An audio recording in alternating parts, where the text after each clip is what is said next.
Fala galerinha, sejam bem-vindos ao canal Fazendo História com o professor Zelaya. E a nossa aula de hoje será sobre as viagens marítimas portuguesas, tá? Sobre o pioneirismo ibérico a respeito das grandes navegações. Como a gente viu na aula passada, que também está aqui no nosso canal, nós falávamos sobre a expansão marítima europeia, como é que a Europa inicia esse processo de expandir o seu comércio através dos mares, né? Expandir as suas dominações políticas e econômicas através dos mares.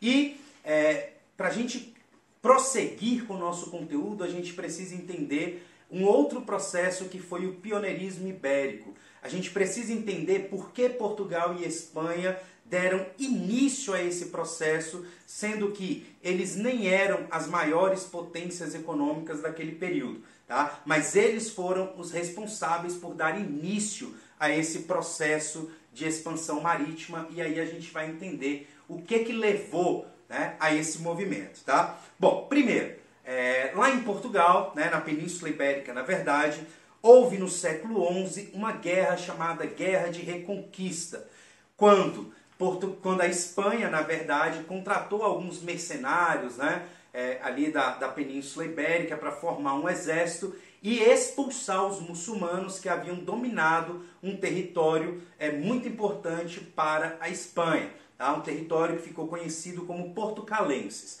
Tá? E aí no século XI, essa batalha, né? Esse exército mercenário contratado pelo rei de Castela e rei de Aragão também, montaram esse exército, foram para a batalha e conseguiram expulsar os muçulmanos da Península Ibérica. Como forma de pagamento, esse exército recebeu um pedaço de território, um pequeno território, né, que foi o território de Portucalenses, onde mais tarde veio, obviamente, a se tornar Portugal. Bom, e aí a gente vai ter então a criação de dois reinos após a expulsão dos muçulmanos. O reino de Portugal e o reino da Espanha. Num primeiro momento, o reino de Portugal se unificou primeiro, muito mais rápido, até porque era um pedaço de terra menor, os conflitos políticos também eram menores, lembrando que a Espanha, que ainda não era Espanha nesse momento, né, era dividida em vários reinos, Castela, Aragão,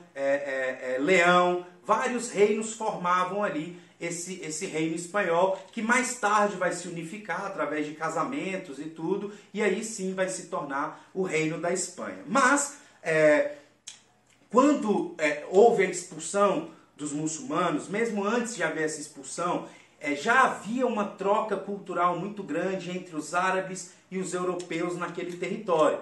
Tá? Se vocês lembrarem da aula passada, por exemplo, vocês vão lembrar que os europeus passaram a conhecer a bússola que foi trazida pelos árabes, pelos muçulmanos. Eles tiveram conhecimento, depois aperfeiçoaram os astrolábios, ou seja, vários conhecimentos culturais, principalmente voltados para a área de navegação, foram trocados ali com esses árabes muçulmanos. Isso, obviamente, serviu para impulsionar as pesquisas e o conhecimento desses portugueses para o início das navegações, tá?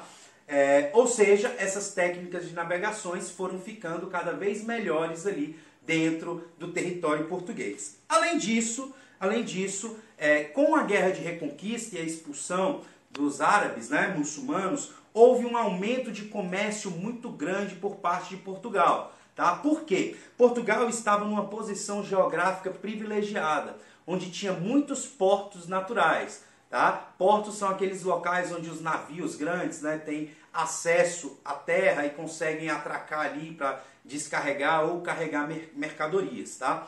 Então, com a expulsão dos árabes, os portugueses conseguiram ampliar muito a sua área de comércio ali na Europa e nos pequenos países ali próximos a Portugal. Então, a gente tem o aumento do comércio, a posição geográfica, o aperfeiçoamento das técnicas de navegação. Tudo isso, tá, fez com que a força mercante portuguesa ficasse muito importante dentro do país. Com isso, os reis portugueses começaram a dar muita importância ao comércio marítimo, obviamente, porque ele trazia muitas riquezas para o país. Bom, passado o tempo, passado o tempo, lá no século XIV, mais ou menos, houve um outro fato também que foi muito importante para a navegação portuguesa, que foi a Revolução de Avis. O que foi a Revolução de Avis? Bom, é uma história bem longa, bem comprida, mas eu vou tentar resumir para vocês bem rapidinho. Existia um rei, que era o rei de Portugal, chamado Dom Fernando I, né, meu xará, e ele era um rei muito impopular. As pessoas não gostavam muito dele porque ele tinha atitudes assim muito contraditórias com a figura de um grande monarca, né, de um grande estadista. Tá? Ou seja, as pessoas não gostavam dele. E aí, para piorar a situação de Dom Fernando, ele casou com uma mulher chamada Leonor de Teles, que era uma mulher que estava no seu segundo casamento. E isso, nesse período na Europa, não era visto com bons olhos por conta das regras da Igreja Católica e por aí vai. E ele se tornou ainda mais impopular com o seu povo. Tá? E para piorar ainda mais a situação, Dom Fernando não teve filho homem. Ele teve uma filha mulher chamada Princesa Beatriz. Bom, acontece que Dom Fernando morreu, né, sem herdeiro, sem deixar um filho para assumir o trono. E enquanto a filha dele, a Princesa Beatriz, não tinha um filho homem, né, até porque ela era muito nova para assumir o trono, quem ficou no trono de Portugal foi a rainha Leonor de Teles. Tá?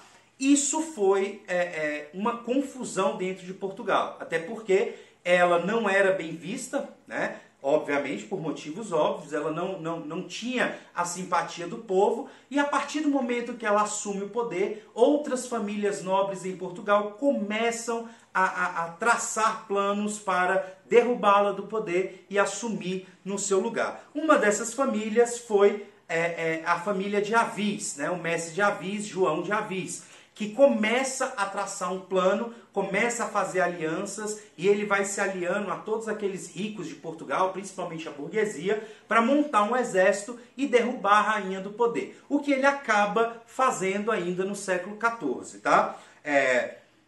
E aí ele toma o poder, assume o poder em Portugal, começa a dinastia de Avis, e Dom João I se torna rei de Portugal.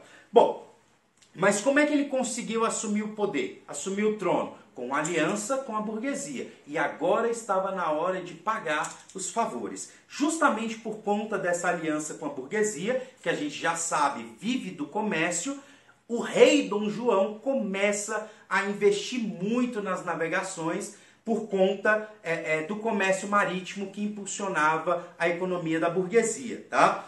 E com isso, com esse investimento, com esse apoio do rei, a navegação vai tomando uma importância muito grande, muito maior ainda dentro de Portugal. E aí a burguesia começa a tentar encontrar novas rotas comerciais. Para quê? Para buscar essas especiarias no Oriente, na Índia, trazer para a Europa e vender por preços lucrativos. Lembrando que quem dominava a rota comercial entre o Oriente e a Europa, por um lado eram os italianos da Península Itálica e do outro lado eram os muçulmanos, que haviam sido expulsos pelos portugueses. Então, essa relação não era lá muito boa. Então, o que os portugueses pensaram?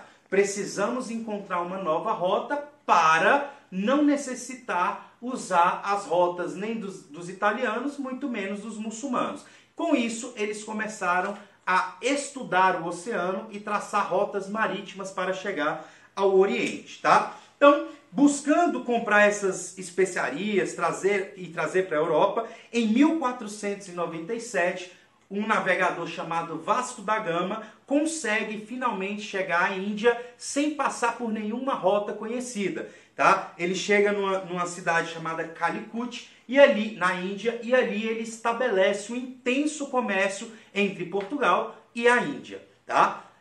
Isso se tornou algo muito, muito lucrativo, tá? Para os portugueses. E aí, para aumentar ainda mais esses lucros, o que o governo português, o que a monarquia portuguesa, juntamente com a burguesia, decidiu fazer? Investir ainda mais na navegação.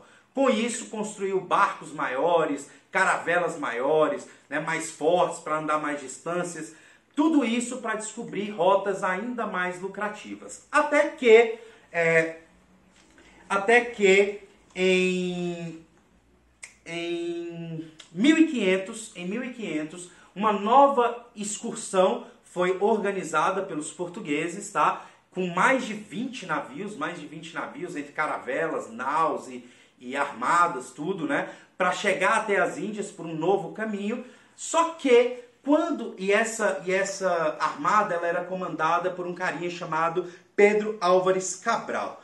Quando essa expedição sai de Portugal e chega na costa do Oceano Africano, Pedro Álvares Cabral resolve mudar a rota que já era conhecida até para tentar descobrir um outro caminho e acaba em 22 de abril de 1500 desembarcando na Bahia, tá? No território que num primeiro momento eles chamaram de Vera Cruz, onde mais tarde, a gente já sabe, vai se tornar o Brasil.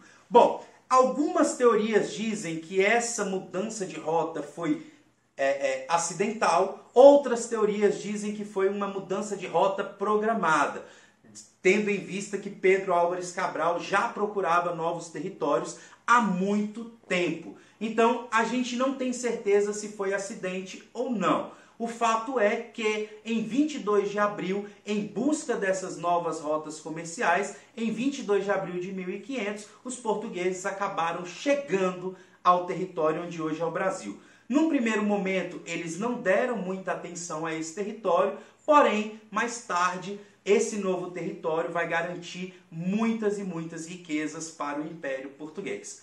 Beleza? Hoje a gente fica por aqui. Até a próxima, galera. Não esqueçam de curtir, se inscrever e principalmente deixar o seu comentário, sua dúvida, sua pergunta. Beijão, tchau!